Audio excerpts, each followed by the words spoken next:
तो hello everyone, कैसे हैं आप लोग। मैं हूं मोहित और आप देख रहे हैं फिल्मी फ्री। अगर सच कहूं तो मैं बहुत टाइम से मूवीज देख रहा हूं और थिएटर पर जाकर मूवी देखने की असली शुरुआत हुई थी बाहुबली 2 से, और उसके बाद से जो मूवी देखकर मैं बौखलाया गया था वो थी KGF 2। और उसके कई सीन्स ऐसे थे जिनमें डायलॉग्स तो नहीं थे, लेकिन वो सीन्स इतने इम्पैक्टफुल थे कि वो अब भी मुझे याद हैं। और उन सीन्स तक आते आते मूवी जो बार सेट करती है ना, सच कहूं तो पता ही नहीं लगता कि ये बंदा पिछले 10 मिनट से स्क्रीन पर है और इसने एक भी डायलॉग नहीं बोला। अगर उन सीन्स के बारे में जानना चाहते हैं तो वीडियो को एंड तक देखिएगा। ये तो हुई KGF 2 की बात, और अब बात करते हैं उसकी मिथोलॉजिकल रेफरेंसेस की या उसकी कुछ हिडन डिटेल्स की। तो आपको पार्ट 1 की शुरुआत तो याद ही होगी, जब रमिका सेन एक राक्षस के बारे में कहती है, और राक्षस हमारी इंडियन मिथोलॉजी में एग्जिस्ट करते हैं। सबसे बड़ा राक्षस ऑफ कोर्स रावण, जिसकी सोने की लंका थी, जो कि हमारे रॉकी की भी थी। देखा जाए तो मूवी लंका यानी KGF के बारे में है। और अगर आपने KGF 2 ध्यान से देखी है तो आपको पता होगा, जब वो पूजा हो रही होती है तब सीएम का कैरेक्टर उसे रमिका के बारे में अवेयर करता है और रॉकी उसे गॉडेस का रेफरेंस देता है। यही साफ पता चल जाता है कि रॉकी को असल में वही हराएगी। और एंड में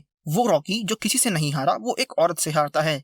यहाँ पर भी हम रामायण का हैवी रेफरेंस देख सकते हैं। एक राक्षस जो किसी से नहीं हारा, उसके हारने का कारण एक औरत बनती है। और यही लाइन हमारी मिथोलॉजी के सबसे बड़े विलन रावण पर भी लागू हो सकती है। और आपने सुना होगा कि श्रीलंका में रावण की पूजा की जाती है, मतलब रावण चाहे जैसा भी था अपने लोगों के लिए भगवान था, और रॉकी भी अपने लोगों का भगवान ही होता है। यहाँ अगर आप गौर करेंगे तो समझ आएगा कि डायरेक्टर ने अपने मेन कैरेक्टर जो रॉकी है उसे अल्फा मेल दिखाया है, जिसे कोई नहीं हरा सकता था। लेकिन सर्कल को पूरा करने के लिए रॉकी को मरना था, लेकिन डायरेक्टर ने उसकी मौत को बहुत ही स्मार्टली लिखा भी और दिखाया भी, जिससे उसके मरने के बाद भी उसकी सुपीरियरिटी कम नहीं होती। अब बात करते हैं KGF यूनिवर्स की। तो दिनेश विजन के horror comedy universe, Yash Raj के स्पाई यूनिवर्स, रोहित शेट्टी के कॉप यूनिवर्स और लोकेश कनगराज के सिनेमैटिक यूनिवर्स के बाद ये इंडियन सिनेमा का 5वां सिनेमैटिक यूनिवर्स होगा, जिसमें हमारे रॉकी भाई तो हैं ही, और आगे चलकर प्रभास की सालार, जूनियर NTR की NTR 31 भी शामिल होगी। कुछ रूमर्स तो ये भी है कि प्रशांत नील KGF की जनता पर भी एक मूवी बनाने की सोच रहे हैं, जो प्रोबेबली न्यू KGF में सेट हो सकती है। और आपको याद होगा कि KGF चैप्टर 1 में एक लड़की पैदा होती है, जो KGF में पैदा हुई पहली लड़की है। उस पर भी एक फिल्म बनाने की खबरें सुनने में आई है, जिसके लिए वो अनुष्का शेट्टी को कास्ट कर सकते हैं। अभी के लिए बाकी की इन 2 फिल्मों के बारे में कुछ ऑफिशियल नहीं है।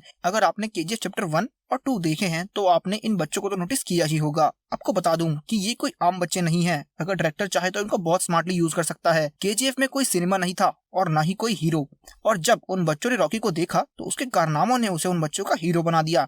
रॉकी को KGF में सबसे पहले नोटिस करने वाले वो बच्चे ही थे, तो उन्होंने रॉकी को काफी क्लोजली देखा है, और हो सकता है कि इन्हीं में से किसी के कैरेक्टर पर या इन सभी के कैरेक्टर्स पर एक मूवी बना दे, बिल्कुल MCU की तरह।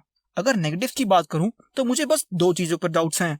पहला ये कि KGF 1 और 2 दोनों ही नॉन लीनियर स्क्रीन प्ले और नरेशन फॉर्मेट फॉलो करती है, मतलब मूवी 2 टाइम्स में चलती है, प्रेजेंट में और पास्ट में, अप्रॉक्स 40 साल पीछे। तो आगे आने वाली मूवीज कहाँ सेट होंगी, पास्ट में या प्रेजेंट में? और अगर वो भी KGF की तरह ही पास्ट और प्रेजेंट में ही सेट होंगी तो काफी केओस हो सकता है। फॉर एग्जाम्पल, आनंद इंगलगी नाम के एक राइटर ने एक बुक लिखी रॉकी के बारे में, तो बाकी के कैरेक्टर जैसे कि सलार, क्या उसके ऊपर भी कोई बुक के थ्रू ही नरेशन होगा या कोई बैक स्टोरी होगी? और बाकी की मूवीज जैसे कि NTR 31 वो कहाँ लैंड करेंगी? और इस यूनिवर्स को समाप्त करने वाली जो कंक्लूसिव मूवी होगी वो कहाँ लैंड करेगी? और दूसरी चीज ये कि जो भी कंक्लूसिव मूवी होगी उसका विलन कैसा होगा? मेरा मतलब चाहे वो कितना भी पावरफुल होगा तो वो इंसान ही ना। जैसे अगर MCU का एग्जांपल ले और उसकी सबसे पहली एवेंजर्स की बात करें तो सभी एवेंजर्स एक बड़े कॉज के लिए साथ आते हैं, तो KGF यूनिवर्स में वो कॉज क्या होगा? अगर कोई एक विलन आया भी तो भी वो होगा तो इंसान ही ना। उसे लेकर मेकर्स वो डर, वो फियर, वो क्यूरियोसिटी कैसे पैदा करेंगे, ये देखना हमारे लिए तो एक्साइटेड होगा ही, लेकिन मेकर्स के लिए उतना ही मुश्किल भी होगा। तो अब वो 2 सीन्स की बात करते हैं जो शुरुआत में मैंने कहे थे।